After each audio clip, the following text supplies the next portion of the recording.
Bismillahirrahmanirrahim. Alhamdulillahirabbil alamin wa bihi nasta'in wassalatu wassalamu ala sayyidina wa nabiyina Muhammadin wa ala ali baitihi at-thayyibin at-tahirin wa radhiyallahu ta'ala 'anil muhajirin wal ansar wa man tabi'ahum bi ihsanin ila yaumiddin. Amma ba'du. Allahumma 'allimna ma yanfa'una wanfa'na bima 'allamtana warzuqna ilman nafi'a. Amin ya rabbal alamin. Para ustaz semuanya yang dimuliakan Allah Subhanahu wa taala, semoga semuanya senantiasa dalam lindungan Allah dalam keadaan sehat walafiat. Amin Allahumma amin. Kita lanjutkan belajar membaca kitab Tashilul Muram ala Kifayatil Awam karangan Syekh Miftah bin Ma'mun bin Abdullah Al-Marti An-Juri. Afallahu taala anhu amin. Halaman 7.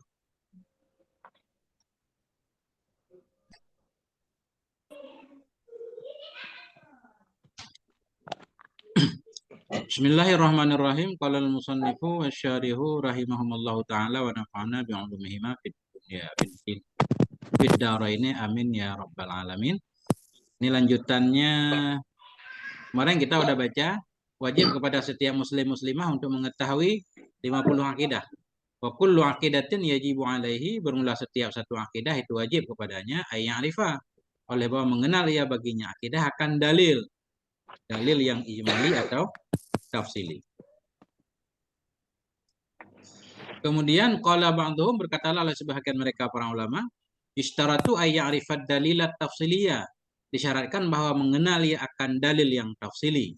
Lakin al-jumhur ala annahu, tetapi bermula jumhur dari mutakallimin itu di atas bahwa sungguh hal dan sya'an itu cukuplah oleh dalil yang ijmali likulli aqidatin, bagi setiap satu akidah dari ini 50 akidah.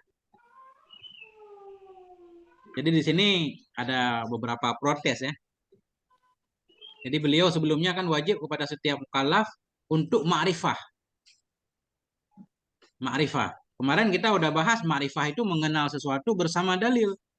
Kemudian beliau menyatakan kembali bermula setiap akidah itu wajib di atasnya oleh bahwa mengenal ianya seseorang baginya akidah akan dalil. Padahal yang namanya ma'rifah mesti ada dalil. Kalau nggak ada dalil nggak disebut ma'rifah kan? Cuma beliau mengulang ini kembali mungkin untuk mempertegas barangkali ya. Atau karena ada dua dalil. Karena dalil ada ijmali, ada tafsili. Jadi pengen beliau pertegas ma'rifah bersama dalil. Bisa dalil ijmali, bisa juga tafsili.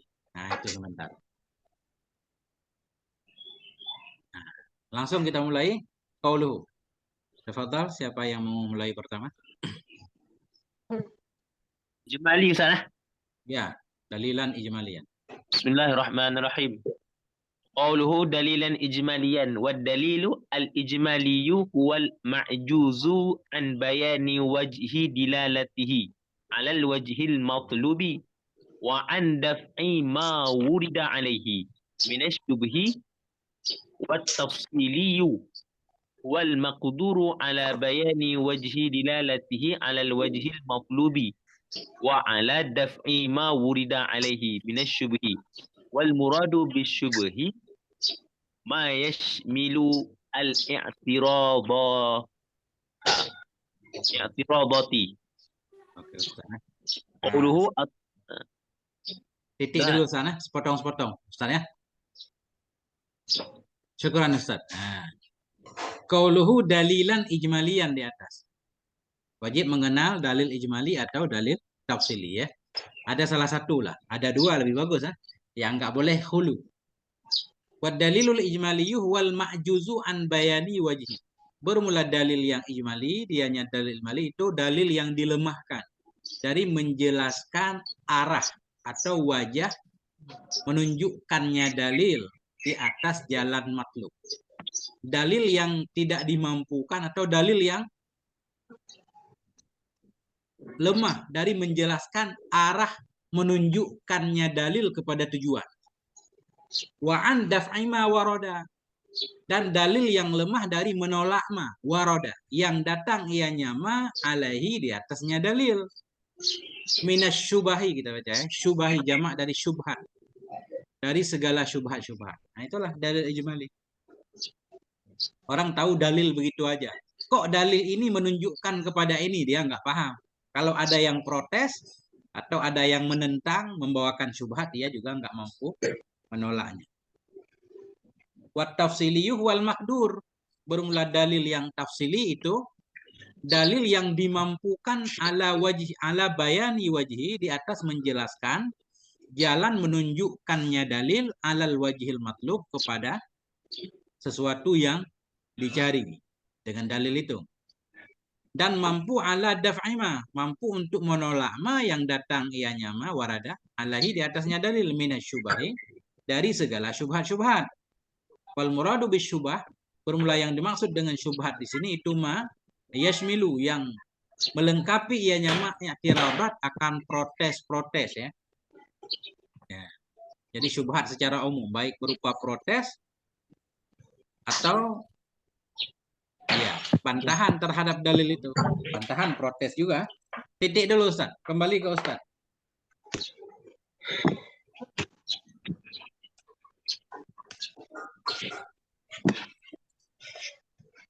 Go. Jadi kalau yang tafsiliu itu, jadi bisa menjawab protes-protesnya siapa tuh? Brother apa tunggu tuh? Brother Rashid. Brother Rashid. Nah, itu. Ada cukup gitu tuh. Atau ada lagi yang tafsil dari tafsiliu tuh. Itu jawab itu. Iya. Jadi nanti Brother Rashid kan protes, nanya, ngebantah pakai dalil lain kan. Banyak syubhat. Itu mampu dibantah. Nah, itu baru tafsili. Itu tafsili ya.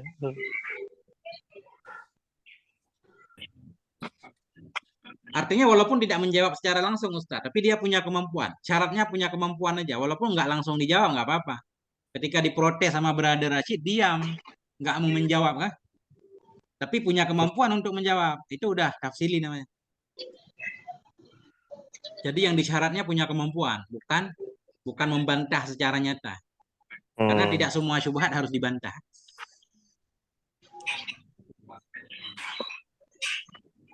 Nah,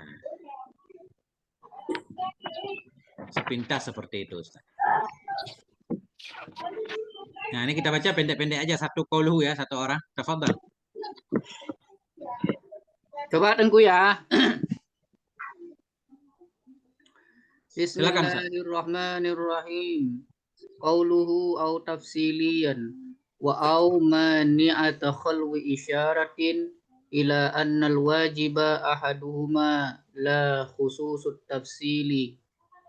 Fa idza urifal ijmaliyu faqad utiya bil wajibi wad dalilu tafsiliyu misaluhu idza qila mad dalilu ala wujudihi ta'ala ay yuqala hadhil makhluqatu fayaqulu lahu sa'ilu al makhluqatu dallatun ala wujudillahi ta'ala min jihati imkaniha aw min jihati hudusiha fayujibuhu. Oke Ustaz. Syukran Ustaz. Nah, qauluhu au tafsilian wa au mani'atu khuluwin. Bermula au itu manik khulu. Nah, jadi au di sini ijmalian, au tafsilian, au manik khulu. Jadi au itu faedah au kan banyak Ustaz ya. Ada manik khulu, ada manik jama' ya kan. Ada lisyab. Di sini manik khulu, maksud manik khulu menghalangi sunyi dari salah satu. Wajib mengenal setiap akidah bersama dalil ijmali atau tafsili. Enggak boleh enggak ada. Akidah tahu, enggak tahu dalil ijmali, enggak tahu dalil tafsili, itu enggak boleh khulu. Kalau ada keduanya boleh, ada salah satu juga boleh. Nah, itu manik khulu. Bermula qauluhu au tafsilian, itu bermula au itu manik khulu isyaratun.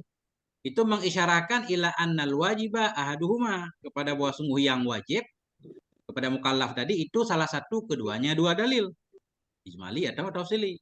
La khususut tafsili, bukanlah yang wajib itu khusus tafsili. Atau khusus ijmali, bukan. Pokoknya salah satu aja. Fa idza arafal ijmaliyah faqad ata bil wajib. Maka bila mengenal ianya seseorang akan dalil ijmali, niscaya maka sungguh telah mendatangkan ia dengan yang wajib. Sudah melaksanakan wajib. Wad dalilu tafsiliyu misalu, bermula dalil yang tafsili itu bermula contohnya, ini contoh. Idza qila, bila dikatakan orang, mad dalilu ala wujudihi ta'ala, bermula apa itu dalil terhadap adanya Allah Ta'ala? Ayu qala, bahwa dikatakan orang jawaban. Oh, dalil adanya Allah, hadhil makhlukat. Ini makhluk. Fayaqulul sa'il, maka berkata baginya seseorang oleh penanya, bertanya lagi kan. Ini bentuk i'tirad atau protes. Al makhlukatu dalatun ala wujudillahi ta'ala min jihati imkaniha atau min jihati hudusiha. Bermula ini makhluk itu menunjukkan kepada adanya Allah Ta'ala dari sisi mungkinnya makhluk. Arti mungkin makhluk sebelum ada bisa tidak mungkin ya. Jadi mungkin itu istiwa amraini. Bermula ini makhluk itu menunjukkan kepada adanya Allah Ta'ala dari sisi mungkinnya makhluk atau min jihati hudusiha, atau dari sisi baharunya makhluk. Maksud dari sisi baharunya makhluk, wujudul makhluk ba'dal adam. Makhluk sudah ada sekarang. Fayujibuhu, maka dia pun menjawab akannya si sa'il. Nah, ini bisa menjawab ini pertanyaan, bisa menjawab langsung atau punya kemampuan untuk menjawab dan jawabannya benar. Nah, itulah dalil tafsir.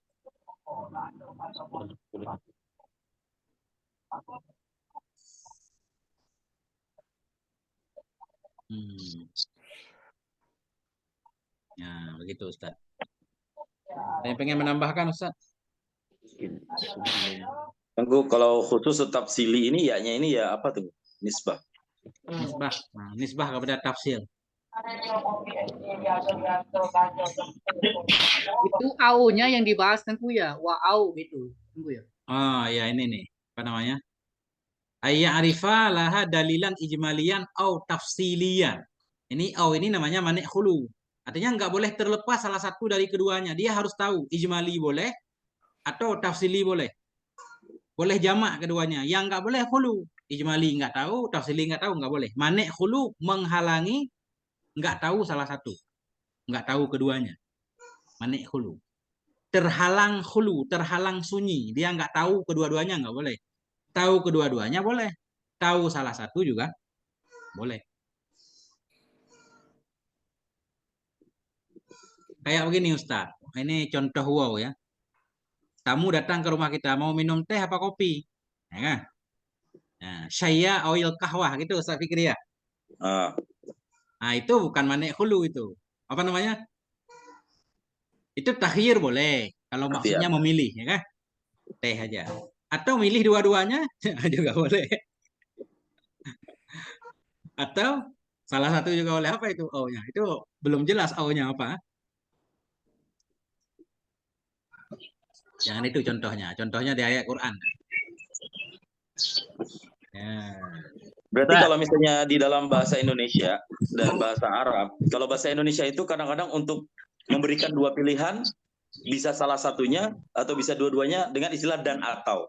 Ya. Ini sering kita temukan di rumusan perundang-undangan, Tengku. Kalau kita banyak baca undang-undang dalam suatu konteks dan atau, nah itu berarti salah satu atau dua-duanya. Tidak, kalau dalam bahasa Arab pakai aw aja udah cukup sebenarnya, Tengku ya. Iya. Tinggal kita cari faedah aunya aja apa nanti kan.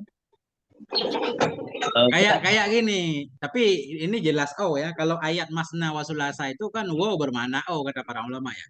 Itu beda lagi kasusnya. Kalau nggak bisa ada dua itu manik jamak kan? Manik jamak. Contoh biasanya siak dari siak kita tahu. Kau mau menikah dengan kakaknya apa dengan adiknya? Itu kan nikahlah kamu dengan kakaknya atau adiknya pakai itu artinya manik jamak kan? Itu kenapa kita pahami manik jamak? Karena ada karinah yang lain, yaitu nggak boleh menikahi adik kakak bersaudara bareng-bareng ya kan? Jadi manik jamak. Nah, jadi itu harus salah satu. Bukan manik hulu juga. Yang penting manik jamak. Kedua-duanya nggak dinikahi bisa saja kan? Dia milih yang lain. Jadi karinah itu.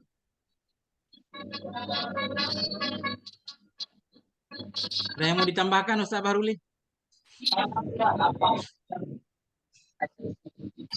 Siap, Tengku, siap.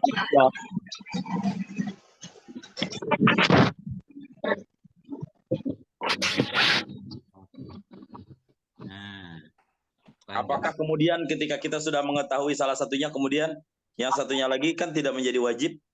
Nah, itu sunnah atau mubah, Tengku? nah, itu ada dua kemungkinan. Nanti ada yang menyatakan fardu kifayah.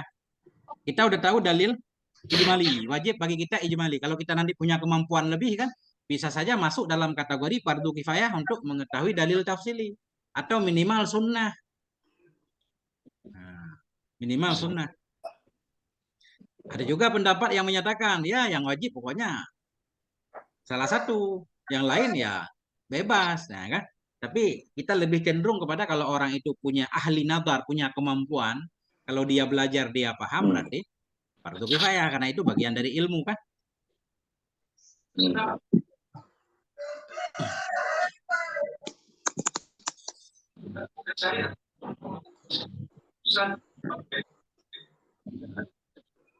Nah. Gimana Ustaz? Kita lanjutkan? Oke. Oke, lanjut. Qauluhu qala.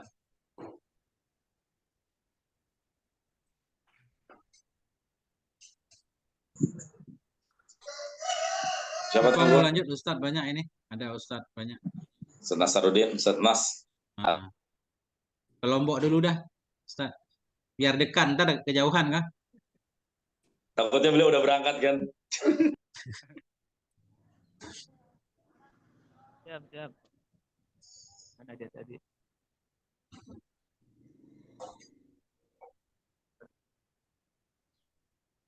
Fadhal Ustaz.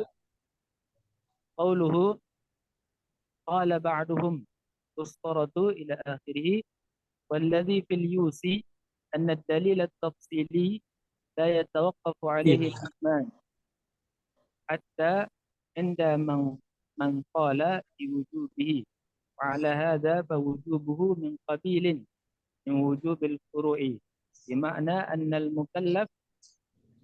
المكلف يوصي بتركه لا بمعنى أن إيمانه متوقف عليه. Oke, Ustaz. Nah, di sini kala ba'dhum ya, ini lawan ya. Oh, ini kala ba'dhum disyaratkan bahwa mengenal ya akan dalil yang tafsili. Menurut ba'dhum nggak cukup dalil ijmali, harus dalil tafsili. Kemudian Syarih menyatakan qala ba'dhum yushtaratu. Walladzi fil yusi, bermula alladzi, pendapat yang ada dalam kitab yusi, saya nggak tahu ini kitab apa, belum saya cari. Anna dalilat tafsiliyah, bahwa sungguh dalil yang tafsili itu la yatakafu alaihil iman. Itu tidak tergantung atau tidak terhenti di atasnya dalil oleh iman. Hatta inda man qala biwujubihi, sehingga bahkan di sisi orang yang berkata iya dengan wajibnya dalil tafsili.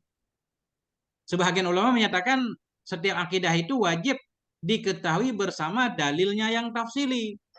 Walaupun pendapat seperti itu, keabsahan imannya tetap tidak bergantung kepada dalil tafsili tersebut. Artinya dia wajib mengenalnya. Walaupun dia tidak mengenal bukan berarti dia tidak punya iman, bukan. Nah, artinya wajib mengenal, tapi imannya tidak tergantung kepada mengenal dalil tafsili. Kalau kita ambil pendapat ini, maka beliau menyatakan wa ala hadza, dan di atas ini pendapat yang ada dalam kitab Yusi. Fawujubuhu min qabili wujubil furu'i. Ini kelihatannya min ini enggak ada kelihatannya. Kebanyakan min nih Ustaz. Dan di atas ini maka bermula wajibnya dalil tafsili itu dari kelompok wajib furu'. Nah, bimakna, dengan makna annal mukallafa, wa sungguh mukallaf itu ya'si maksiat ia bitarkihi, dengan meninggalkannya dalil tafsili. La bimakna, bukan dengan makna bahwa sungguh imannya seseorang itu mutawakifun, terhenti ya di atasnya dalil tafsili. Nah, itu kalau kita ambil dalam kitab ini, orang yang menyatakan setiap akidah wajib mengetahui bersama dalil tafsili. Apa maksudnya imannya enggak sah kalau enggak tahu dalil tafsili? Enggak juga. Wajib tahu doang dalam arti agama memerintahkannya. Artinya bukan kewajiban usul syariat ya. Kewajiban furu'. Artinya dia ditaklifkan untuk tahu dalil. Kalau enggak melaksanakan Artinya dia nggak tahu berarti dia maksiat. Imannya tetap sah. Kalau mengenal dalil tafsili kita masukkan dalam kelompok wajib usul, nah itu berarti mempengaruhi keabsahan imannya.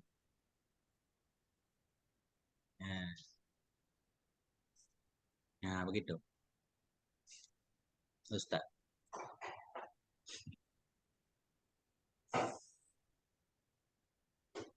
Setiap orang wajib mengenal Allah. Kan itu usuluddin ya. Setiap orang wajib mengenal Allah. Kemudian timbul pertanyaan, wajib bersama dalil. Bisa dalil ijmali, bisa dalil tafsili. Sebagian ulama menyatakan wajib mengenal setiap akidah bersama dalilnya yang tafsili. Di wajib tafsili itu terjadi khilaf lagi. Itu wajib dalam usuluddin atau dalam semacam furu' syariat. Oh, ulama yang menyatakan artinya kalaupun dia tidak mengenal dalil tafsili imannya tetap sah, berarti kewajiban itu artinya kewajiban dalam artian perintah syariat ya, furu' syariat. Kalau dia nggak tahu dalil tafsili imannya tetap sah, cuma berdosa.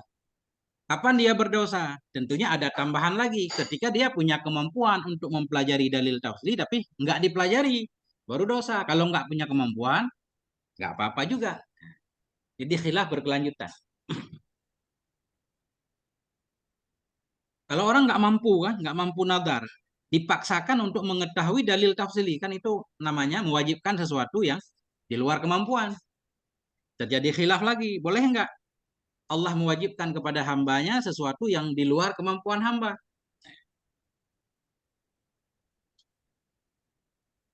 Apa implikasinya Tengku ketika menisbahkan tawakufnya iman kepada dalil yang tafsili Tengku? Ya. Karena ini kan dibilangnya la bimana anna imanahu mutawakkifun alaih. Ya. Jadi Kalau sebaliknya gimana?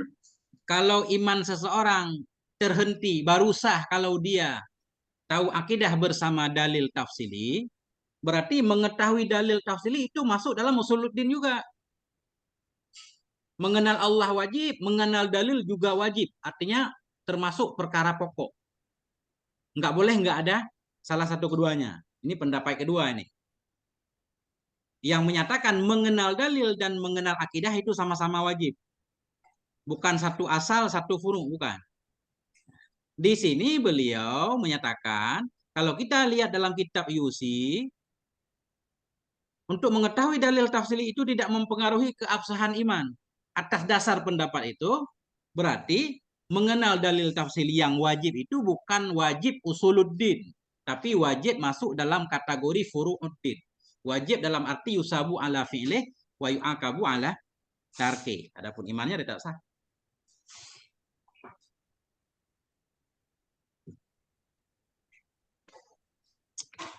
Memang wajib dibagi-bagi lagi Tengku ya? Dibagi-bagi. Kan ada wajib kalau gimana ya cara? Yang saya tahu kan ini kifai, udah oke. Terus yang dimaksud di sini wajib yang seperti apa Tengku? Maksud saya? Masalahnya dari dua-dua, kalau ngikutin pendapat Al-Ba'du ini, dua-duanya ya sama-sama bilang wajib lah intinya. Ya. Gimana cara membedakannya Ustaz?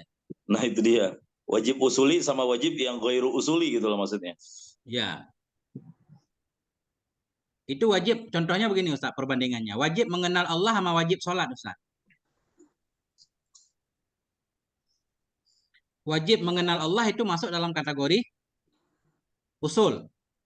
Wajib sholat itu wajib dalam kategori furu' syariat. Sekarang, orang wajib sholat. Orang yang nggak sholat beriman nggak?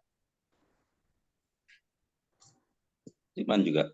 Beriman kan? Jadi dia melaksanakan sholat atau tidak itu tidak berkaitan dengan sah tidaknya imannya. Karena beda Ustaz kan? Nah ini perbandingannya seperti itu. Tapi kalau orang itu nggak mengenal Allah, nggak ada iman sama sekali. Tapi orang mengenal Allah, kemudian dia wajib sholat misal ya. Artinya kalau dia melaksanakan sholat dapat pahala, nggak sholat dia berdosa. Itu maksudnya wajib furu'. Adapun imannya tetap sah. Begitu juga di sini. Orang wajib mengenal Allah. Kemudian wajib mengenal dalil yang tafsili. Sekarang dia mengenal Allah dengan dalil ijmali, imannya sah. Sah. Bagaimana juga maksud wajib mengenal dalil tafsili? Oh, wajib dalam arti kalau dia melakukan dapat pahala, kalau dia nggak mengetahui berdosa, imannya tetap sah. Nah, itu beda berarti.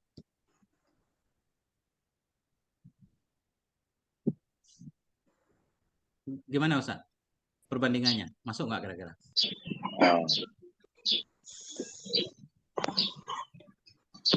Kalau misalnya dikatakan wajib, kalau misalnya andai dipaksakan dengan pendapat wajib secara usuli, berarti Nggak sah imannya. Seseorang nggak sah imannya, Teguh, kan? Dapatnya Kafir. seperti itu kan? Ya. Ini berat banget berarti dong. Berat. Pendapat kedua ini berat. Orang yang nggak mengetahui akidah bersama dalil tafsili, ghairu mu'min, bukan mukmin atau kafir, bahwa kufarun, kafir. Kemudian nanti terjadi khilaf lagi, itu kafirnya di dunia apa di akhirat? Bagaimana kita mengkafirkan dia? Dia mengatakan asyhadu an la ilaha illallah asyhadu anna muhammadar rasulullah, walaupun dia nggak tahu apa-apa. Bagaimana kita mengkafirkan dia, kan gitu? Oh, maksud para ulama kafirnya bin nisbah lil akhirat, untuk di dunia dia mukmin. Jadi khilaf ini bercabang dan beranting, Ustaz.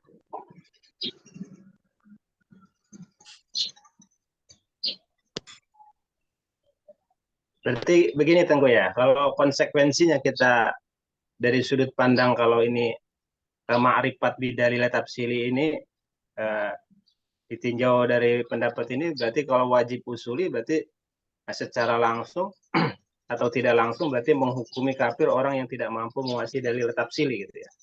Ya, benar. Tetapi apabila pada pendapat kedua itu kan maksudnya kepada wajiban pur, dia hanya berdosa tapi tidak mempengaruhi ma'rifat dia gitu, seperti itu Tengku. Iya, benar. Nah, terus gini tinjauannya Tengku nih, kalau bahasa sah gitu ya. Ini kita bahas tentang ma'rifat ya. Nah, bahasa sah itu bisa nggak kita tujukan kepada kasus ma'rifat gitu.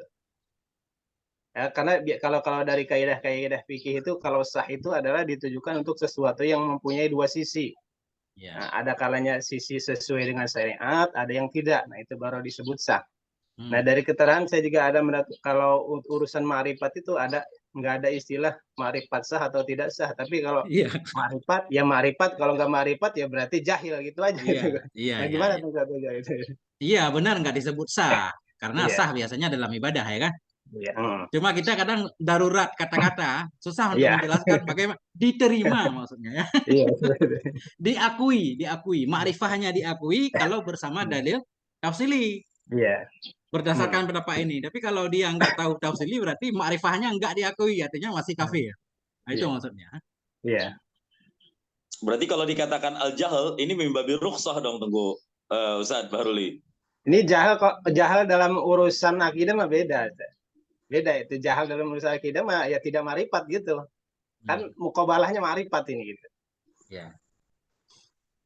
Masalah akidah, jalan dalam akidah gitu. Jadi ma'rifah itu nanti artinya yakiniyah, kan, keluar dan syok, waham, segala macam, jahil. Iya. Nah, itu. Karena kalau ma'rifat kan harus idrakun jazimun muwafiqun lima fil waqi'. Nah, jahal itu sebaliknya. Nah, makanya ada disebut jahal murakkab itu meyakini sesuatu yang salah. Nah, seperti di luar akidah yang selamat itu disebut jahal, seperti akidah orang Nasrani. Kalau dia bicara yakin sama yakin, tapi keyakinannya tidak sesuai dengan kenyataan, maka disebut jahil. Nah, jahil ini di sini konsekuensinya adalah tidak ma'rifat, berarti tidak ma'rifat ya tidak iman gitu. Ya. Berarti ngikutin pendapat yang mutawakkifun iman dong, ya tawakkufu alil iman dong. Seperti apa? Ini pendapat yang kedua yang saklek ini, yang tidak mengetahui dalil tafsili, maka bimakna anna imanahu mutawakkifun fala yakunu mu'minan. Ada nanti pendapat ulama seperti itu, walaupun ini dianggap pendapat yang marjuh, yang kuat, pendapat di atas, Ustaz. Tapi ada ulama inilah yang mau dibahas di sini nanti ini kan. Bahkan Imam Sanusi sendiri awalnya berpendapat seperti itu. Maksud saya gini, ada nggak celah untuk mengeluarkan ketidak ada dosanya? Masalahnya ini dalam dua konteks, Tengku. Dua-duanya ini dosa, Tengku, tetap kan? Karena imbas dari kata-kata wajib mengetahui dalil secara ma'rifah, gitu kan? Iya, ma'rifah dalil tafsilinya. Masalahnya bukan bicara imannya ada atau tidak, tapi bicara dua-duanya ini tetap harus disepakati berdosa dulu, Tengku, kan? Ya. Nah, ada nggak celah untuk mengatakan bahwa mereka yang hanya mengetahui dalil tafsili, tapi tidak mengetahui dalil ijmali, dimaafkan dalam konteks seperti ini? Tuh. Dalam Ada, kita konteks tambah akidah. syaratnya Ustaz. Dimaafkan jika dia tidak mampu untuk mempelajari dalil tafsili. Banyak Tengku, banyak pendapat ulama itu banyak. Nah, artinya kan makanya kalau di sini kan dijelasin bahwa cukup dalil ijmaili sudah cukup gitu. Artinya menggugurkan menggugurkan secara puro dan secara usuli. Secara usuli dia tidak masuk ma'rifat dan secara furu'i dia juga tidak berdosa gitu. Ya. Ini kan hilaf-hilaf gitu. Nah, bahkan ada pendapat ulama yang mengatakan ya udah nggak penting dalil itu, orang kalau sudah iman ya udah gitu. Bahkan penting terkadang percaya ada sama Allah, perbedaan udah tentang gitu. taklid. Nah, taklid Ya. juga ada yang dihukumi ya tidak masalah. Nah, itu hanya hilaf-hilaf aja itu. Ya. Hilaf-hilaf gitu. Mungkin ini perlu kita baca beberapa baris lagi, insya Allah jelas. Iya. Oke, Ustaz Fikri. Ustaz, Hadir. kalau kafir mereka kekal dalam, mereka kan kita faham kekal dalam neraka, Ustaz. Itu pun nanti ke depan dibahas ulama. Ulama mengatakan kekal itu bukan kekal sehingga tidak ada akhiran. Kekal itu maksudnya mereka lama dalam neraka. Penghujungnya tetap akan masuk surga juga. Itu pembahasan ulama. Kafir juga. Ya. Kan pokoknya mereka bukan kekal seperti orang kafir. Oh, gitu, mukmin maksudnya ya. Kekal dalam lama. Itu di ke depan nanti ada dibahas nih. Ya. Jadi arti khalid itu banyak ya. Ada yang abadan abadi, ada yang masa yang lama, gitu Ustaz maksudnya ya. Sebab itu sedangkan dalam Quran ada khalidina fiha abada, kekal mereka itu selama-lamanya. Kan khalidi itu kan udah kekal, tapi kenapa dikaitkan abada? Itulah menunjukkan karena kekal itu ada yang nanti khalidi tak abada. Iya. Ada yang khalidin tapi enggak abadan Ustaz. Itu ulama bahas itu nanti. Ya.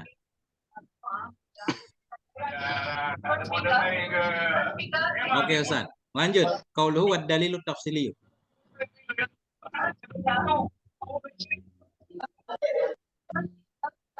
Siapa yang mau lanjut? Ustaz Fikri, boleh? Qauluhu wad dalilut tafsili. Qauluhu wad dalilut tafsili ila akhirih. Gharaduhu bihadhihi al-ibarati tawdihun kullu min ad-dalil at-tafsili wal ijmali fabayyana al-awwala biqawlihi wad dalilu ilakh wa thani biqawlihi wa amma idza lam yajibhu ilakh. Lanjut tuh. Lanjut yang pendek itu. Harus dipanjangin. Qauluhu fayujibuhu ay yakuna fihi qadratun ala ijabatihi la annahu yujibuhu bil fa'li kama qad yatawahhamu bi ay yaqula lahu hadhihi al makhluqatu mumkinatun wa kullu mumkinin la budda lahu min mujidin. فهذه المخلوقات لا بد لها من موجد هذا إن اختار أن جهة الدلالة الإمكان وإن اختار أن جهتها الحدوث أي الوجود بعد عدم فيقول هذه المخلوقات حادث وكل حادث لا بد له من محدث فهذه المخلوقات لا بد لها من محدث ولا بد أيضا من أن يكون فيه قدرة على دفع الشبه التي ترد على ذلك الدليل لما مر من أن الدليل التفصيلي هو المقدور على بيان وجه دلالته ودفع ما يرد عليه من الشبه. Oke Ustaz, syukuran Ustaz. Jadi ini kita kembali keluar. Nah ini, Wa dalilu tafsiliyu misaluhu. Bermula dalil yang tafsili itu bermula contohnya. Idza qila bila dikatakan orang, mad dalilu ala wujudihi. Bermula apa itu dalil terhadap wujudnya Allah Ta'ala? Ayyuqala bahwa dikatakan hadhil makhlukatu, ini makhluk. Nah, kemudian ini. Qauluhu wad dalilu tafsiliyu ilah. Itu gharaduhu. Gharaduhu ya. Gharaduhu apa gharaduhu? Yang seringnya maksud. Gharadun. Yang waktu itu udah pernah kita bahas gharadun kalau nggak salah. Gharadun dan hadafun ya. Oh ya, gharaduhu berarti. Bermula maksudnya musannif bihadhil ibarah dengan ini ibarah itu tawdihu kullin. Itu menjelaskan tiap-tiap dari dalil yang tafsili dan ijmali. Beliau memberikan contoh di luar ya. Fabayyanal awwala biqaulih, maka menjelaskan ianya musannif akan yang pertama dalil ijmali dengan ucapannya musannif wad dalilu ila akhirih. Wasani menjelaskan ianya musannif akan yang kedua wasaniya biqaulihi dengan ucapannya musannif wa amma idza lam yujibhu.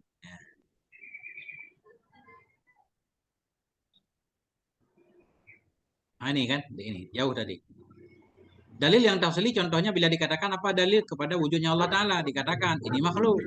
Maka berkata baginya oleh orang yang bertanya, bermula ini makhluk itu menunjukkan kepada adanya Allah Ta'ala dari sisi mungkinnya makhluk atau dari sisi wujudnya makhluk sesudah tidak ada. Fayujibahu ya. Fayujibuhu. Maka menjawab ia akannya si sa'il. Wa amma idza lam yujibuhu. Adapun bila tidak menjawab ia akannya si sa'il. Bal qala lahu. Nah, tetapi berkata ia baginya si sa'il hadhil makhlukat fakat. Dalil adanya Allah ini makhluk saja. Walam ya'rif min jihati imkaniha, dan tidak tahu ia dari sisi mungkinnya makhluk atau dari sisi wujudnya makhluk ba'da adamen sesudah tidak ada. Fayuqalu lahu dalilun ijmaliyun, maka dikatakan baginya dalil akan dalil ijmali. Bahwa dianya dalil ijmali itu kafin indal jumhur, itu memada menurut jumhur. Fayujibuhu, maka menjawab ia akannya si sa'il. Apa arti menjawab? Ayyakuna fihi kudratun ala ijabati. Artinya bahwa adalah padanya seseorang itu kemampuan untuk menjawabnya si sa'il. Punya kemampuan. La annahu yujibuhu bil fi'li.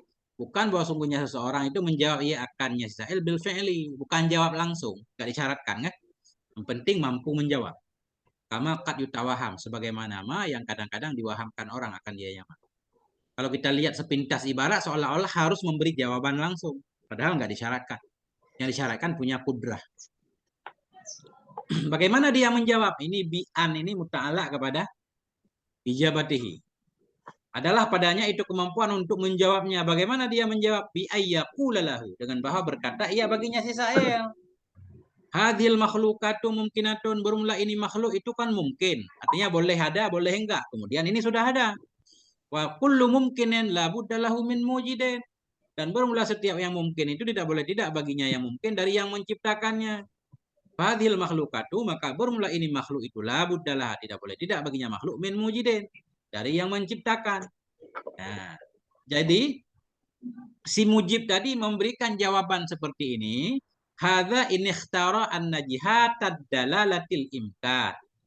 Bermula ini itu jika memilih ianya akan bahwa sungguh arah dilalah atau jihad dilalah itu imkan.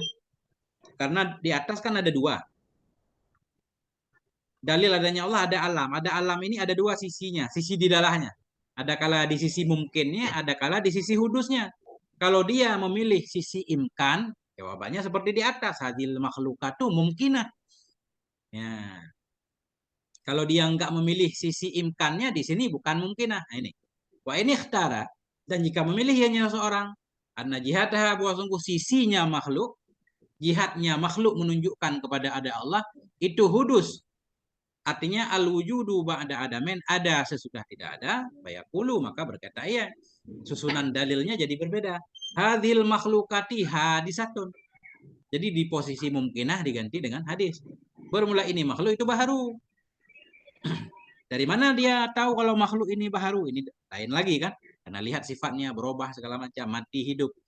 Bermula ini makhluk itu hadis. Wa kullu hadisin, bermula setiap yang baharu itu la budda lahu, tidak boleh tidak baginya yang baharu dari muhdisin, yang memperbaharuinya.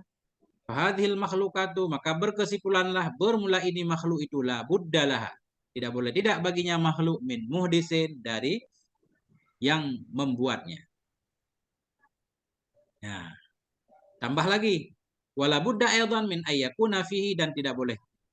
Tidak pula dari bahwa adalah pada dirinya seorang itu kudratun, kemampuan, ala daf'i syubahillati, dari menolak syubhat-syubhat alati taridu. Warada yaridu, dari syubhat-syubhat alat taridu yang datang ianya syubhat, ala dzalikat dalil, di atas demikian dalil. Tahu dalil, tahu cara bantah syubhat. Kenapa disyaratkan? 5 marrah. Karena ma yang telah lalu ia min anna dalila tafsiliyah, dari bahwa sungguh dalil yang tafsili dianya itu al-maqduru, yang dimampukan, ala bayani wajhi dilalatihi, di atas menjelaskan wajah dilalahnya dalil, wadaf ima, dan menolak ma yaridu, yang datang ianya ma alaihi, di atasnya dalil, minasyubahi, dari berbagai macam syubhat. Nah, titik Ustaz.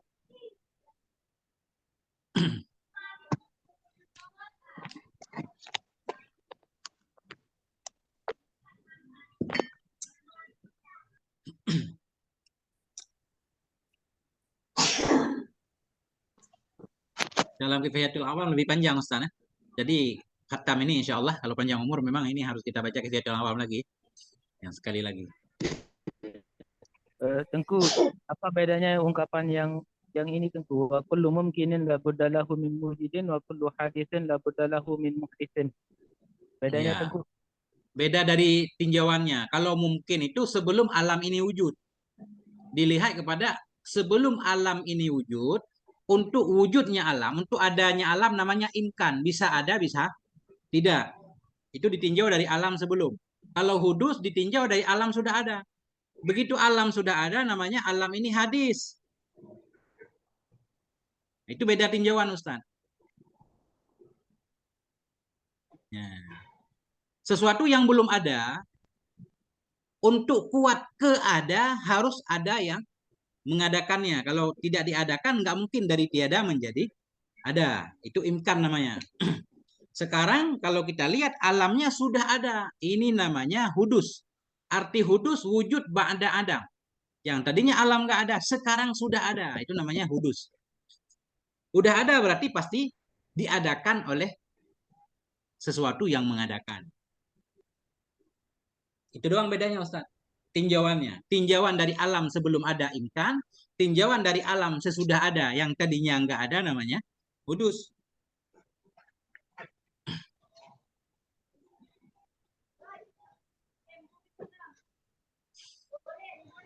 Jadi kalau hudus itu kan kita berarti lihat fakta gitu ya. Fakta kenyataan sudah ada. Lihat faktanya. Nah, kalau imkan itu kita lihat Kemungkinan. pada potensinya gitu. Iya, Berarti potensi. lihat wabil kuah gitu ya. Secara seperti itu gitu. Dari kata-kata juga udah beda kan. Imkan itu kemungkinan ya kan. Kemungkinan begini, kemungkinan begono. Sekarang lebih kuat ke kemungkinan A. Kenapa bisa? Nah, karena ada mujidnya. Begitu Ustaz Nasruddin lebih kurang. Ya, jelas. Kalau kembali ke dalil itu ya, masalah dalil tafsili, dalil ijmal itu ya sebenarnya ulama banyaknya pendapatnya yang tasamuh lah itu ya. Bahkan artinya kalau dalil ijmali di sini ada dalil yang udah dipastikan kalau orang yang punya standar normal lah gitu, kemampuan akan normal udah pasti bisa gitu.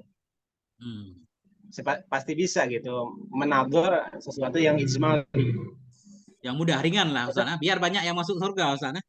Enggak, iya. Apalagi nanti istilahnya mah ada pendapat ulama yang membolehkan taklid, sah imannya dan tidak berdosa juga ada juga seperti itu ya. Jadi sangat longgar itu kan kalau kita lihat satu sisi pendapat ulama memang ada yang istilahnya mata syadud di situ kan. Harus ini, tapi kalau kita lihat kalau dalil yang kuat itu ya dalil ijmali sudah mencukupi dan bahkan orang taklid juga sudah mencukupi. Nah, kalau dalil tafsili ini kan nanti dia sifatnya kasuistis, artinya apa?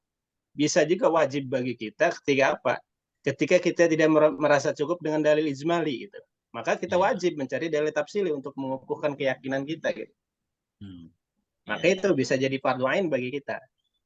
Tapi kalau kita sudah mencukupi dengan dalil ijmali, bahkan melarang ulama itu mendalami ilmu yang justru nanti kalau tafsili malah ragu kita seperti itu. Ya. Soalnya makin dikaji makin error, ada yang seperti itu sana. tentang fardu kifayah itu kan hanya ya kalau di keterangan di Syekh Nawawi Tijan Darur itu kan adalah untuk satu orang aja dalam satu wilayah gitu kan. Ya, untuk menolak subhat-subhat, tidak diwajibkan kepada setiap orang. Kalau bagi orang-orang yang umum ya cukup dalil ijmali gitu. Seperti itu. Ringan Ustaz berarti ya. Udah tahu dalil ijmali silakan dagang, bertani segala macam ya. Kalau ada syubhat datang kepada kiai satu orang di kampung. Nah, itu.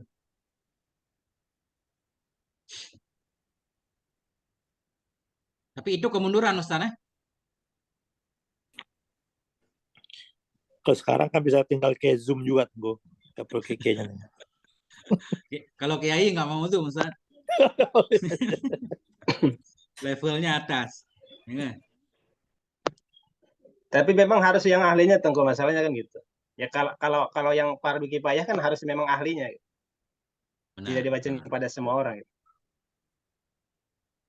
Iya. Nah, kalau orang sibuk cari nafkah suruh mikir dari tafsili bisa ditinggalin itu dagangan. Kacau dunia Ustaz ya. Nggak ada yang dagang, nggak ada yang tani kan. Iya. Penuh ke pondok semua. Orang pondok nggak makan beras, nggak ada yang bertani. Iya. Nah itu. Nah dalam hal taklid juga ada catatan tuh. Jadi taklid usuli dengan taklid furu itu bisa dibedakan. Kalau kita taklid furu kan tetap itu sifatnya zon. Jadi walaupun kita taklid kepada satu madhab, tetap kita terbuka kemungkinan bahwa ada kebenaran di pihak lain gitu kan. Yeah. Nah itu kalau taklid seperti itu tidak mencukupi gitu.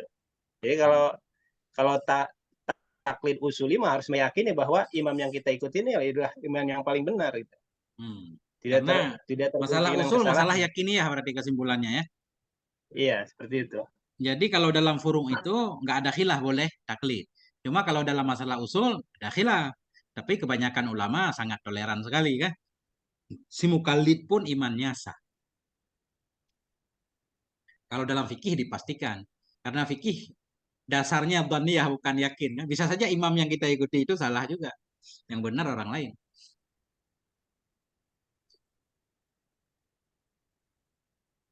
Nah, ini berarti kalau dalam hal usuli memang harus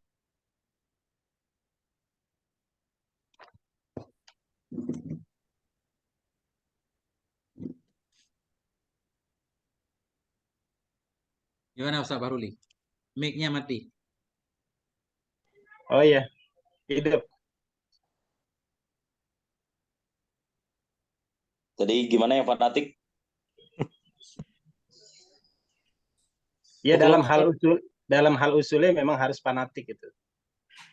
Kalau fanatik itu agak repot juga lah. Jadi orang yang yakin Asari sama yang nggak yakin Asari, jadi bisa berantem terus loh. Sama yakin sama fanatik gitu. Fanatik dalam arti ya sebab itu memang resikonya kan dia harus yakin kalau dalam taklid. Kan masalah iman kan, ini mah masalah iman kan beda. Kalau masalah furu memang kan di situ kan zon. Nah, enggak harus 100%. Nah, kalau dalam hal akidah memang harus 100% gitu. Kalau kita udah satu taklid pada satu imam ya kita harus meyakini dia yang paling benar gitu. Tapi bukan berarti kita harus menyalahkan yang lain kan. Bukan berarti kita harus menyalahkan yang lain, tapi memang tetap disalahkan Ustaz. Dalam kitab akidah itu penuh dengan satu golongan mengkafirkan golongan yang lain. Ya, artinya harus tidak menyalahkan ya harus enggak harus ya kita kamu salah gitu, tapi ya udah gitu. Cukup dalam hati aja Ustaz. Cukup dalam hati aja gitu. Ya, karena konsekuensinya seperti itu. Kalau kita ada level-levelnya kalau yang lain salah gitu. Kalau misalnya akidah Nasrani gitu kan. Ya. Itu boleh dalam mati atau boleh terang-terang gitu bilangnya kafir. Hmm. Harus terang-terangan Ustaz. Bura'a kan kita harus menyatakan kita berlepas diri kan. Nah, kalau orang yang nggak percaya kayak Asari gitu tuh, kita harus terang-terangan atau diam-diam? Ya, gini, ada yang harus terang-terangan, ada yang tergantung khilafnya di masalah apa. Karena kan masalah usul juga bertingkat Ustaz. Oh gitu ya. Nah, yang masuk dalam kategori usuluddin itu nanti bertingkat juga. Nah, dalam hal usul juga sama, ada yang menyebabkan kekufuran, ada yang menyebabkan kefasikan. Ya, seperti itu. Bertingkat ya. Seperti tadzim. Nah, tadzim juga kan tidak otomatis yang tadzim itu kufur kan. Ya. Tergantung dia latar belakangnya apa, mentajsim Allah gitu, seperti itu. Ada syubhatnya enggak? Ada tajsim yang Iya. tajsim enggak ada syubhat, langsung kafir kan? Ada yang tajsim yang syubhat, seperti golongan sebelah. Lahul aidi Iya. lakal aidi, ya itu syubhat kan?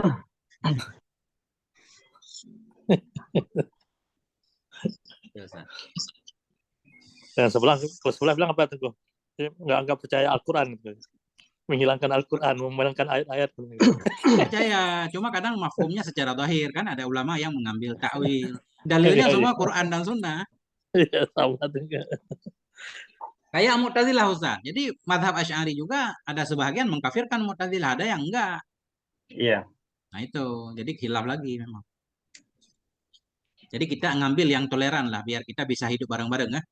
Kita benar, orang lain salah, walaupun kita tidak menyatakan salahnya. Ya udah, terserah orang. Makanya orang lain kita benar, orang lain mungkin benar gitu ya.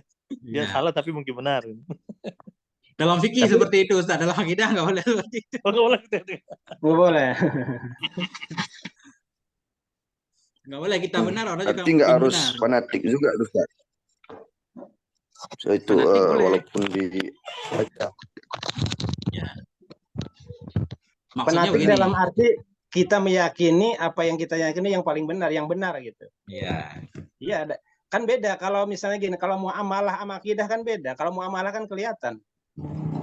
Seperti tata cara sholat itu kan kelihatan, tapi kalau akidah kan siapa yang bisa lihat kita kan? Iya. Seperti itu. Artinya kita tidak memerangi orang lain lah, ya kan? Iya, seperti itu. Kalau kita perangi orang lain juga merangi kita. Nggak aman dunia kan?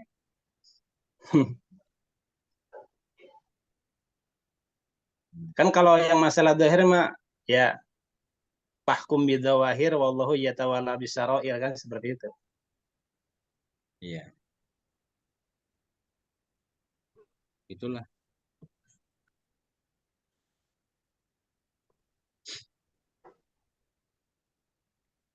Ya, kita lanjutkan.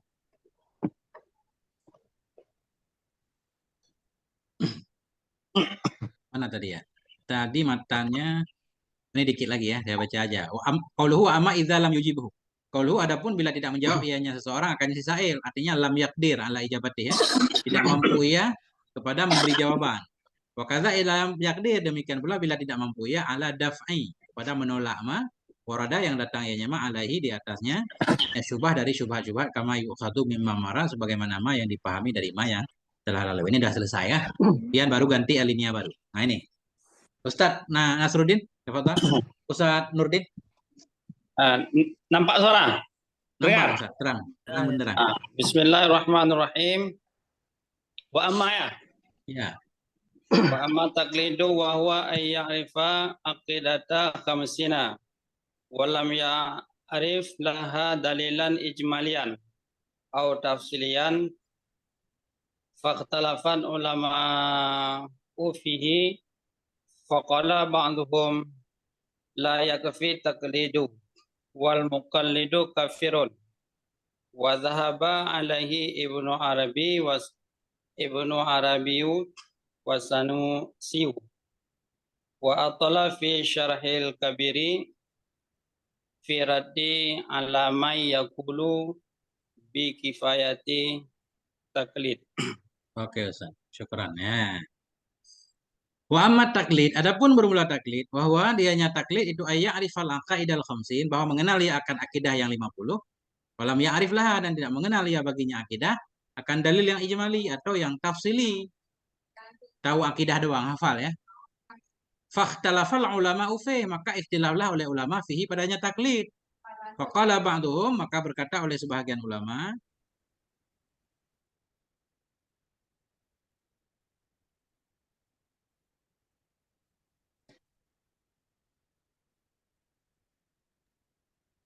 fakhtalafal ulama fihi, maka ikhtilaflah oleh ulama padanya taklid.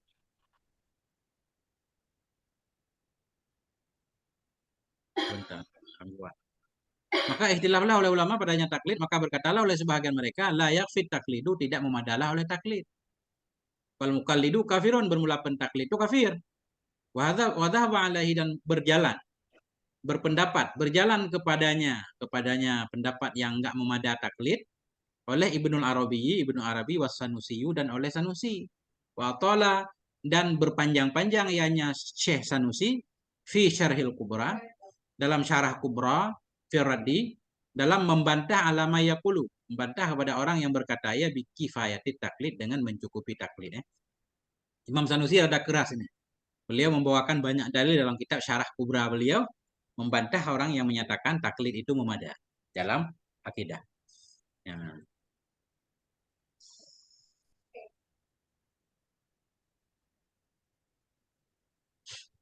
Tunggu, mau tanya itu ya. Ya, Ustaz. Kan sebetulnya kan ada yang mengaku Ahlussunnah kan ada dua, itu ya. Yang satu dengan yang pakai akidah 50 ini tuh kan. Ya. Yang satu lagi yang pakai akidah yang tauhid yang 3 itu tuh kan. Tauhid uluhiyah, rububiyah semacam gitu. Nah, itu kan sebetulnya ketika yang antara dua-duanya ada singgungnya nggak tuh kan? Kan ngomong membicarakan hal yang sama sebetulnya, kan membicarakan tentang Allah, kedua-duanya bagaimana mensifatkan Allah, bagaimana ketika kedua-duanya gitu. Apa sebenarnya ada persinggungan sebetulnya itu kok? Atau gimana tunggu melihatnya? Karena kalau ini kan tanyakan gitu kan, kalau orang yang nggak pakai yang 50 dia kan pakai yang tauhid yang rububiyah uluhiyah 3 itu kan, dan dia tuh pakai tafsil ya. Itu kalau tengok ada tafsil, ada ijmali juga tengok. Ya. Jadi yang pada akhirnya mengenal Allah memang nggak harus dengan sifat 20 Ustaz, ya kan? Tetapi kalau metode sifat 20 ini udah mewakili. Kemudian Ustaz bertanya, apakah bertentangan antara yang tri tauhid lah bahasa kita ya, membagi tauhid jadi 3 sama yang tidak membagi-bagi kan gitu Ustaz ya. Nanti kalau kita ngaji mazhab Asy'ari, jadi membagi-bagi tauhid itu bertentangan dengan kata tauhid itu sendiri. Arti tauhid kan mengesahkan Ustaz ya. Bukan, tapi kan itu artinya mengesahkan dari macam-macam sisi maksudnya tengok. Ya. Kan kalau tauhid dia bilang mengesahkan dari sifatnya, mengesahkan dari pekerjaannya, amalnya. Oke Ustaz, nanti ulama Asy'ari membantah kalau kita menganggap tauhid itu dibagi 3, itu menafikan. Kita cenderung kepada menyatakan orang musyrik berarti ahli tauhid. Ada nggak ulama yang menyatakan orang musyrik itu ahli tauhid? Nggak ada. Tapi kalau kita berdasarkan tauhid itu dibagi-bagi, musyrik itu tauhid Ustaz. Artinya dia percaya kepada Allah dalam satu sisi kan? Ya tauhidnya tauhid rububiyah begitu. Itu dia. Sedangkan nggak pernah ada ibarat yang menyatakan dalam Quran kalau orang musyrik itu ahli tauhid. Jadi kalau tauhid kita baca-baca, berarti dari satu sisi musyrik itu tauhid juga. Jadi tujuan orang bagi-bagi tauhid itu untuk mengkafirkan orang yang ziarah kubur, orang yang segala macam. Karena mereka akan pengen tauhid rububiyah itu mengakui secara umum Allah pencipta. Katanya semua mengakui kan? Hatta orang musyrik pun mengakui Allah pencipta langit dan bumi. Buktinya mereka nggak mau menciptakan. Kemudian mereka menambahkan harus ada tauhid uluhiyah. Artinya ibadah itu harus ditujukan khusus kepada Allah. Sehingga mereka dari membagi itu punya cara. Sehingga orang-orang yang kelihatan meminta kepada syekh segala macam dikafirkan kan? Karena meminta itu dianggap ibadah harus kepada Allah. Itu alasannya sebenarnya. Membagi tauhid itu untuk menyesatkan banyak kaum muslimin. Gitu kata mazhab Asy'ari. Ya, jadi permasalahannya dari tauhid uluhiyahnya berarti tengko ya. Iya. Jadi gini. Kalau tauhid rububiyahnya kan di sifat 20 ada juga bahwa Allah pencipta gitu. Khalik. Ada. Sifat, kan pencipta juga. Sebagai Rabb gitu, pencipta gitu. Jadi bantahannya begini Ustaz. Sebagai bukti, Ustaz. Sebagai bukti tauhid rububiyah itu sudah mencukupi, enggak harus tauhid uluhiyah. Dalam kubur nanti ditanya marrabuka Ustaz, bukan man ilahuka. Iya. Marrabuka kan? Itu sebagai bukti tauhid rububiyah udah cukup. Artinya tauhid uluhiyah itu masuk dalam tauhid rububiyah. Andaikan itu sesuatu yang berbeda, berarti harus ditanya dalam Quran, dalam kubur man ilahuka. Karena tidak semua orang yang mengakui rububiyah mengakui uluhiyah. Kan begitu? Maksud orang yang membagi tauhid. Nah, sedangkan faktanya dalil sahih dari Nabi menyatakan malaikat bertanya, "Marabbuk, siapa Tuhanmu?" Rububiyah, enggak ditanya man ilahu. Berarti dalam rabbuk sudah ada ilah.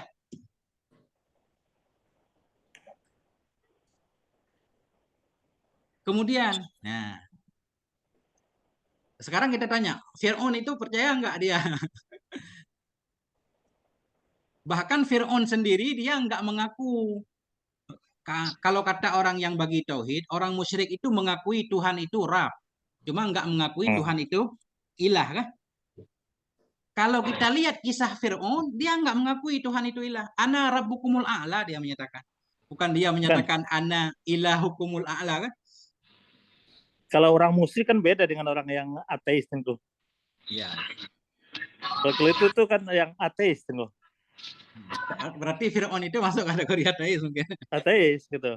Kan kalau sekarang itu orang tuh punya ada level-level kayak gitu juga tentu. Ada musyrik. Enggak, Kalau musyrik kan Fir'aun itu mensyirikatkan. musyrik. Kalau berarti dia Ustaz, Sebentar. Gimana Ustaz? kalau Fir'aun itu musyrik, sebab apa? Ketika dia mengaku Tuhan berarti ada Tuhan lain. Dia kan ngaku Tuhan juga. Bukan. Kalau yang disebut dengan musyrik dalam tauhid uluhiyah itu mensyirikatkan Allah dalam masalah beribadah gitu. Bukan mengakui gitu.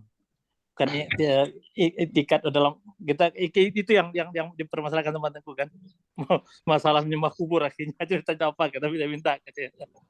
Ustadz Fakri, itu perlu kita bikin kajian khusus tentang pembagian tauhid ya, dan anti ya, dari orang yang anti pembagian sama orang yang setuju. Karena kayaknya ini Ustadz suka membaca tentang pembagian tauhid. Ya. Enggak, tapi mungkin kalau ulama baru lagi bisa jadi 4 juga loh, nggak harus 3 juga loh. Itu kan misalnya Tengku mau bikin 4 atau 5 gitu. Bebas, 20. Bebas gitu kan. Itu kan memang keadaan dalam Al-Qur'annya harus 3 gitu kan. Ya. Artinya pembagian tauhid itu bid'ah, Ustaz. Iya, sama kayak kita ngaji pakai Zoom juga kan, Tengku kan. Kan untuk memahami Allah itu sendiri kan makanya dibagi-bagi gitu, Tengku. Ada yang membagi gitu kan. Ada yang bagi sampai 20. Itu yang dibagi sifatnya, bukan tauhidnya. Ya, silakan lanjut Tengku. Nanti perlu ada Ustaz, ada kajian khusus. Dan bahkan ada kitab kan, ada kitab yang membahas khusus bantahan terhadap pembagian tauhid bersama dengan dalilnya yang cukup lengkap. Tenang Ustaz.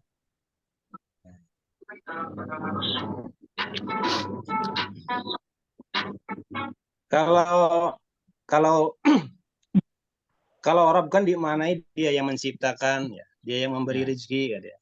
Kalau ilah kan dimaknai dia yang disembah gitu. Ya. Nah ya, kata ilah itu dimaknai Rabb juga seperti dalam Al-Quran tuh laukana fihi ma'alihatun ilallah lafasadata gitu. Nah, alihah di sini dimaknai Rabb juga karena terkait dengan seperti kehancuran bumi ini gitu. Seperti itu. Jadi memang mazhab Asy'ari begitu Ustaz. Ilah ya Rabb, Rabb ya ilah. Iya. La ilah la Rabb juga sama. Enggak dibeda-bedakan. Makanya mereka sangat anti kepada yang membeda-bedakan. Bukan, kalau inti itu sama aja menurut saya Teguh. Karena kalau arti tauhid, kalau tauhid itu baik ilah atau Rabb, berarti yang pencipta satu, Allah. Yang disembah satu, Allah gitu. Kan makanya saya cari titik singgungnya di sana gitu Teguh. Jadi titik singgungnya kalau mau gabung sifat uluhiyah sama rububiyahnya itu, ya kan sama-sama kita mengakui siapa yang mencipta Allah. Siapa yang harus disembah? Allah. Kita benar. Kan yang mempercayai yang pakai sifat 20 kan nggak ngomong juga siapa yang harus disembah. Ada selain Allah kan nggak boleh juga tuh kan? Ya. Ada yang disembah selain daripada Allah gitu. Ya. Cuma nanti perbedaannya begini Ustaz. Semua setuju kalau ilah itu zat yang berhak disembah. Kemudian ibadah memang benar-benar harus ditujukan kepada ilah. Nggak boleh ibadah kepada selain Allah. Cuma nanti terjadi perbedaan di ujungnya. Bagaimana yang dimaksud dengan ibadah? Nah, dari situ nanti. Ya, mungkin apakah bertawasul itu ibadah? Ya, kan? Ya itu betul lah. Saya setuju. Di sana itu mulai pertentangan itu. Tapi semuanya pasti sependapat bahwa siapa yang disembah nggak boleh. Kan disebut dengan syirik itu menyembah selain Allah. Menyembah Allah selain Allah gitu. Kan kata Allah jangan kata Allah mencinta pun juga nggak boleh kan. mencintai itu nggak boleh mencintai Allah, nggak boleh sama gitu kan. Kan Ya. kan arti syirik itu kan menyamakan tuh kan. Ya. Jadi makanya itu panjang urusannya, Ustaz. Udah. Enggak, seluruh Indonesia ada banyak persinggungannya. Saya bukan ingin mencari pertentangannya, Tengku. Ya. Jadi aslinya ada persinggungannya, tapi kayaknya masyarakat lebih banyak mencari pertentangannya, gitu, Tengku. Yang banyak dimunculkan itu malah yang masalah asmaul sifat gitu. Ya kan sifatnya 20. Kenapa asmaul husna? Nama-nama Allah kan ada 99 gitu. Kenapa jadi 20? Itu kan banyak anu juga gitu kan. Iya. Ada 99 kok dibatasi di 20. Nah, tapi kalau masalah yang disembah kan semuanya pendapat orang itu tentu. Iya. Sependapat. Itu tuh. Nggak ada yang mengatakan saya boleh menyembah selain pada Allah juga gitu kan ya. Ya. Jadi para gini, kesimpulannya begini, terakhir Ustaz ya. Jadi mazhab Asy'ari juga ketika menyatakan sifat 20 bukan berarti Allah cuma memiliki sifat 20 doang, Ustaz. Enggak membatasi seperti itu. Tetap dalam kita itu mimma yajibu ya. Nah, sebagian dari yang wajib pada hak Allah Ta'ala, pada zat Allah Ta'ala itu 20 sifat. Mimma yajibu. Artinya sifat wajib bagi Allah itu tidak terbatas. Karena sifat yang mustahil bagi Allah juga tidak terbatas. Jadi mereka tidak menafikan kalau asmaulullah ya tetap 99 kan? Itu. Mungkin ya kayak cerita tadi itu perlu kita bahas khusus. Itu masuk dalam kategori syubhat-syubhat Ustaz ya. I'tiradat terhadap sifat 20 yang harus dibantah. Iya, Teguh. Salah. Lanjut itu Ustaz. Kenapa sifat Allah 20 sedangkan nama Allah 99? Bukankah dalam setiap nama itu mengandung sifat? Kan begitu maksud pertanyaannya Ustaz ya? Ya. Oke Ustaz. Ustaz, Tengku, saya pengen nambahin tadi, saya terkait dengan fanatisme terhadap madhab ya. Artinya saya, karena kalau kita memang harus, kalau dalam hal akidah memang harus seperti itu. Nah, tapi kan gini, ada istilah walikum makomin makol. Jadi kalau ini kan kita bicara makom taklim ya. Dalam kode etik taklim itu kan memang boleh di dalam taklim itu kita membahas sesuatu yang sensitif, tapi bukan berarti kan di dalam kehidupan kita sehari-hari gitu ya. Ya katakanlah seperti gini, kalau kita dalam bicara akidah itu kita boleh ngomong misalnya anjing itu ciptaan Allah, tapi ketika kita di luar itu kan sebagai adab kita nggak boleh disebutkan sesuatu yang buruk kepada Allah gitu. Dan begitu pun dalam hal ta'lim kita boleh juga istilahnya membahas sesuatu yang sensitif seperti saya tadi, harus fanatik terhadap agama, harus fanatik terhadap madhab dalam hal akidah. Tapi bukan berarti ini lalu melegitimasi kita apa tuh ketika kita mendakwahkan secara total di luar gitu Tengku ya. Tetap dalam hal bergaul ya kita jaga perasaan orang lain gitu Tengku.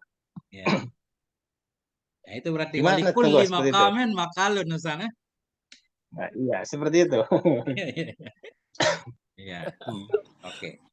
Jadi pada makam ta'lim biasanya lebih bebas membahas. Tengku. Ya, Ustaz. Yang itu tadi gimana tadi pembahasannya Tengku ya? Tadi mati pula apa ku wifi-ku. Yang mengenai pertanyaan ada tadi nama Tuhan yang 99.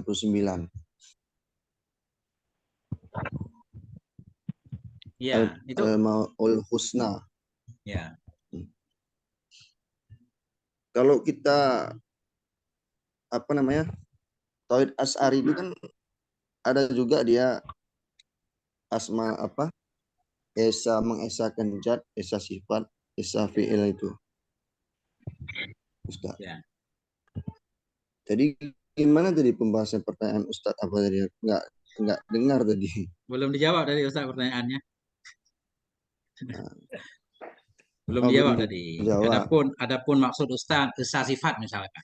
Artinya esa sifat kalau dalam penjelasan kitab tauhid artinya enggak ada yang selain Allah memiliki sifat seperti sifat Allah. Itu maksud esa sifat. Bukan berarti Allah tidak memiliki banyak sifat, enggak. Arti esa sifat Allah apa? Sifat Allah itu enggak ada siapapun yang memiliki sifat seperti sifat Allah. Walaupun ada pada nama kan, sama pada nama tapi pada hakikatnya berbeda. Itu arti esa sifat. Ya maksudnya tadi ada pertanyaannya itu bahwa Allah itu mempunyai 99 nama itu juga. Gimana itu dalam apa Gimana Oh itu ya, pertanyaan Ustaz dalam tadi? mazhab Asy'ari juga tidak mengingkari kalau Allah itu memiliki katakanlah 90 sifat. Allah memiliki 99 nama. Setiap nama mengandung sifat. Oke. Mazhab Asy'ari memasukkannya nanti dalam istighna dan iftikar. Karena Asmaul Husna itu bisa dibagi nanti. Nah, bisa masuk. Semua yang 99 itu kalau dimasukkan, sebahagian masuk ke dalam sifat istighna, sebahagian lagi masuk ke dalam sifat iftikar. Nah,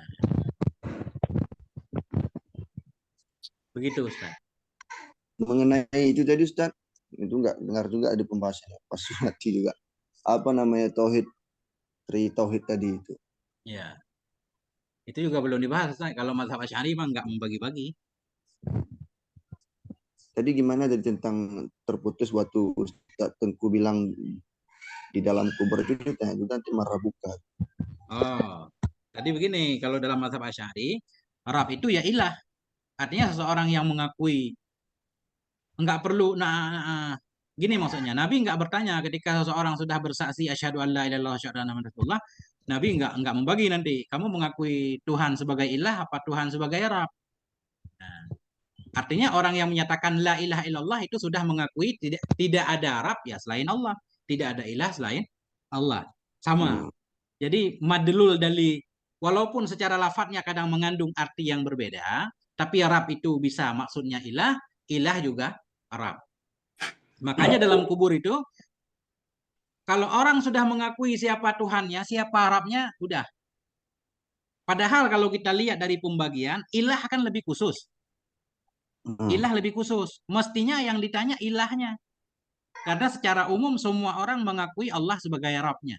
Mestinya yang dipertanyakan ilah. Tapi ternyata tidak. Yang dipertanyakan justru Marabbuka. Tapi itu Ustaz kan yang putus-putus suara Ustaz.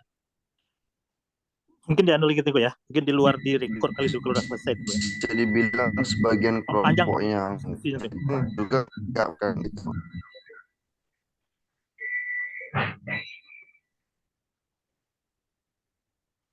Kita titik dulu kalau enggak ya. Kita Ya, titik betul, dulu ya. betul. Wallahu a'lam bishawab.